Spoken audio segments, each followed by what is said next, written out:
সম্মানিত দর্শক, আসসালামু আলাইকুম। আশা করি সবাই ভালো আছেন। আজকে আমি আপনাদের সামনে অতীব একটা গুরুত্বপূর্ণ বিষয় নিয়ে আলোচনা করব। এটা দুটা বিষয় নিয়ে আলোচনা করব। প্রথমটা হচ্ছে যে ছোট খেজুর গাছের 3-4 থেকে 2 মাস থেকে 6 মাস পর্যন্ত খেজুর গাছের যত্ন, আর হচ্ছে যে কেমন করে আমরা বাগানটা শুরু করতে পারি। যদি আমরা প্ল্যান মাফিক বাগান শুরু করতে পারি তাহলে অবশ্যই আমরা প্রচুর পরিমাণে ফলন পাবো এবং বাগানটা দেখতে সুন্দর হবে। আর আপনাদেরকে এটা শুরুর আগে একটা কথা বলে রাখি, খেজুর বাগান কিন্তু অত্যাধিক এক্সপেন্সিভ। এটা যদি প্ল্যান মাফিক যদি শুরু না করা হয় তাহলে প্রচুর টাকা নষ্ট হওয়ার চান্স আছে এতে। আর ফলেরও অনেক সময় অসুবিধা হয়। তারপরে গাছের দূরত্ব, এগুলা ব্যাপার আছে। এগুলো যদি ঠিক মতো যদি না মেনে যদি আমরা বাগান করি তাহলে সফলতার চান্স একেবারে 0%। তো যাই হোক, আমি আজকে এই ভিডিওতে মোটামুটি আপনাদের সাথে সবগুলো বিষয় নিয়ে আলোচনা করব। আপনারা একটু মনোযোগ দিয়ে শুনবেন। প্রথম ব্যাপারটা হচ্ছে চারা। খেজুর চারাটা বীজ থেকে হওয়ার পরে আমি আপনাদেরকে সাজেস্ট করি এটা টবে রাখলে সবচাইতে ভালো হয় 9 মাস থেকে 1 বছর পর্যন্ত। কারণ কি, এটা টবে না রাখলে যদি অনেকে আমি দেখি এইরকম 3-4 মাসের চারা বাগানে লাগাই দেয়। এতে অসুবিধাটা হয় কি, আপনি তখন বুঝতে পারলেন না। খেজুরের চারা যদিও বোঝা খুব কঠিন একটা ব্যাপার, এটা বোঝা যায় না, 100% বোঝা যায় না, তবে 80% বোঝা যায় কোনটা পুরুষ কোনটা মেয়ে। তো যাই হোক, একটা আন্দাজ 9 মাস বা 1 বছর পর একটা আন্দাজ করে মোটামুটি একটা বোঝা যাবে যে কোনটা পুরুষ বা কোনটা মেয়ে। কিন্তু 3-4 মাস বা 6 মাসের চারা যদি আমরা লাগাই দেই বাগানে তাহলে এটা কিন্তু আমরা বুঝতে পারবো না কোনটা পুরুষ কোনটা মেয়ে। আর 2-4-10টা খেজুর গাছ কিন্তু লাগায় কিন্তু লাভ নাই। আপনি বাগানে লাগাতে হলে বাগানের জন্য কমপক্ষে 100টার মতো তৈরি করতে হবে, কারণ মেয়ে গাছের সংখ্যা অনেক কম হয়।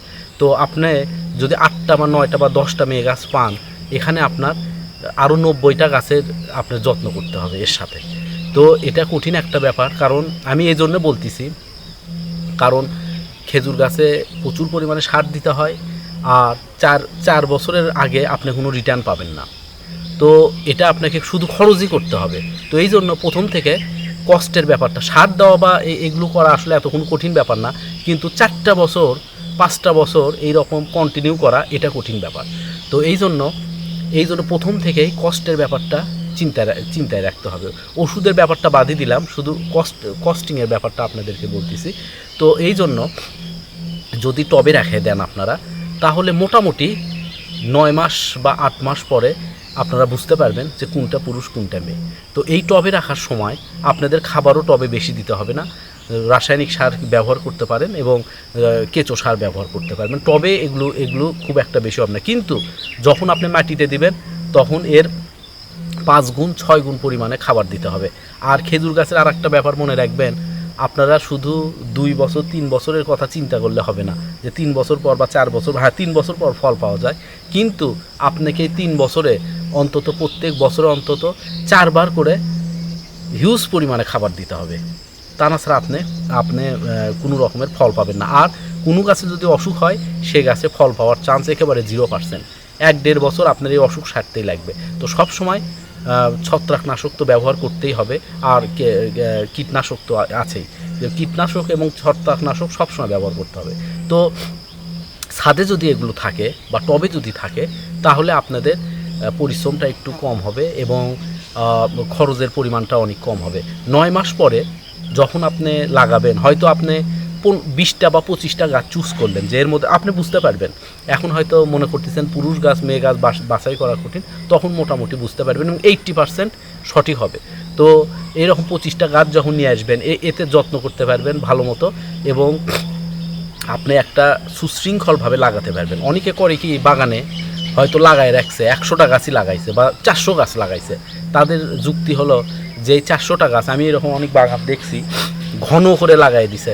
এখন তাদের যুক্তি হলো যেখানে পুরুষ গাছ হবে সেগুলো তুলে ফেলে দিবেন, মেয়ে গাছ যেগুলো রাখবে সেগুলো রেখে দিবে। আচ্ছা, খুবই ভালো কথা, কিন্তু পাশাপাশি যদি 2টা মেয়ে গাছ হয়, এটা খেজুরের বাগানে এইরকম করে হয় না। আমিও করছি, কিন্তু নির্দিষ্ট আপনার 14-15 ফিট, আমার বোধহয় 13 ফিট পরপর করা আছে, তো ভুল করছি। এরপরে আমি 15 ফিট পরপর গাছ লাগাবো, এটাই হচ্ছে সঠিক মাপ। আর যদি আপনারা যদি টিস্যু কালচার যদি করেন, তাহলে 22 ফিট থেকে 25 ফিটের মধ্যে লাগাতে হবে। টিস্যু কালচারের গ্রোথ ভালো, সব দিকে ভালো। কেউ যদি টিস্যু কালচার ম্যানেজ করতে পারেন বাগান তৈরি করার জন্য, রিয়েল টিস্যু কালচার যেটা পাওয়া যায় একেবারে অরিজিনালটা, তাহলে খুবই ভালো। কিন্তু কোথাও থেকে যদি ডুপ্লিকেট কিছু কালেক্ট করেন, তাহলে কিন্তু বাগান করতে পারবেন না, কারণ 4 বছর পর এত টাকা খরচ করার পর আবার নতুন করে শুরু করার এনার্জি থাকবে না।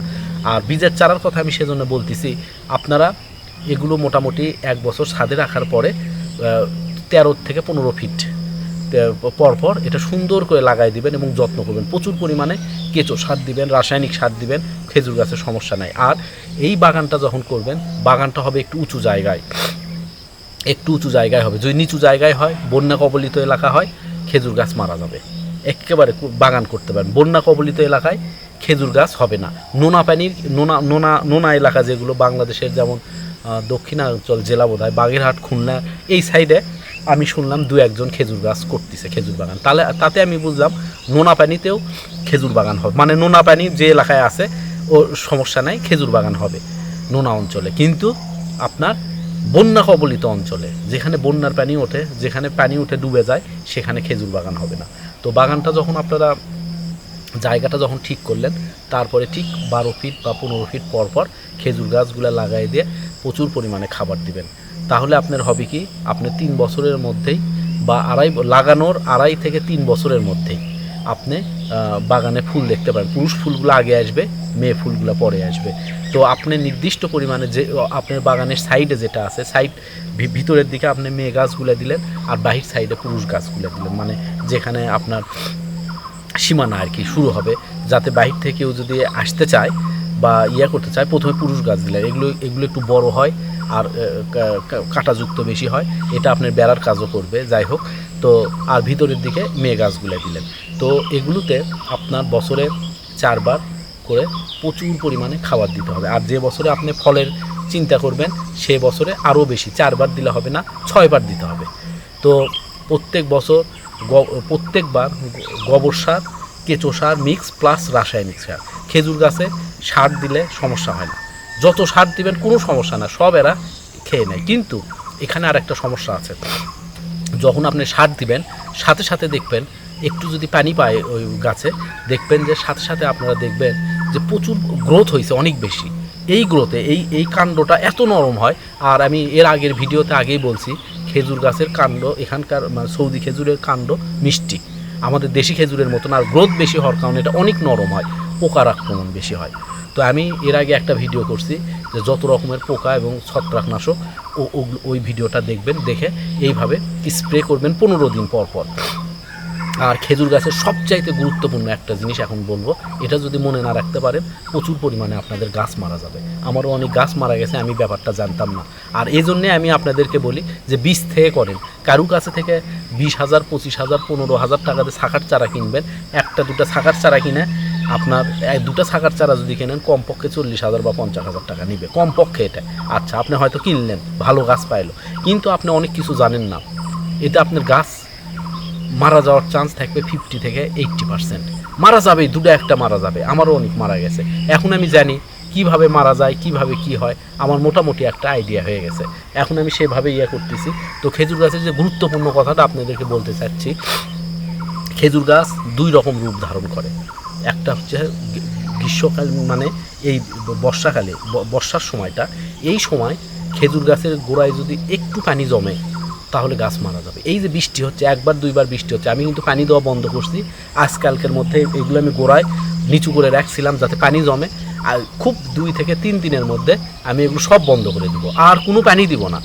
এখন একেবারে অক্টোবর মাসে পানি দিব। অক্টোবর মাসের আগে পর্যন্ত আর কোনো পানি, খেজুর আছে কোনো সমস্যা নেই। এখন পানি দিলে গাছ মারা যাবে। গাছের গোড়ায় যদি পানি জমে থাকে, গাছ মারা যাবে, কোনো শিকড় পচে যাবে, একেবারে গাছ মারা যাবে। এখন আমি আমি সেজন্যই বাগানে আজকে আসছি, লোকজন নিয়ে 2 থেকে 1 দিনের মধ্যেই আমি বাগানটা বা প্রত্যেকটা গাছের গোড়া উঁচু করে দিব, যাতে পানি জমে না। আর বাগানের যেখানে যেখানে নিচু আছে সেই জায়গাগুলো পূরণ করে দিব, কোনো পানি জমা চলবে না। বৃষ্টি হবে, সাথে সাথে পানি নামে চলে যাবে, শেষ, বৃষ্টিও শেষ, পানিও শেষ বাগান থেকে। এটা আপনারা মনে রাখবেন। আর নিয়মতান্ত্রিক উপায়ে করবেন, বৈজ্ঞানিক উপায়ে করবেন, লাইন সিরিয়াল মেনটেন করে করবেন। একেবারে সব যদি লাগান বাগানে, আর তাহলে অসুখ বিসুখ এত বেশি হবে, আপনি ফল পাবেন না। খেজুর গাছের একটা মনে রাখবেন, খেজুর গাছ হবে, সবই হবে, কিন্তু খেজুর গাছে যদি ভুল করেন কোনো কিছু, ফলের উপর দিয়ে যাবে, ফল হবে না, ফল দেরিতে আসবে, ফল হবে না, ফল পাকবে না। এতটুকু ভুল করবেন, এই শাস্তিটা আপনি পাবেন।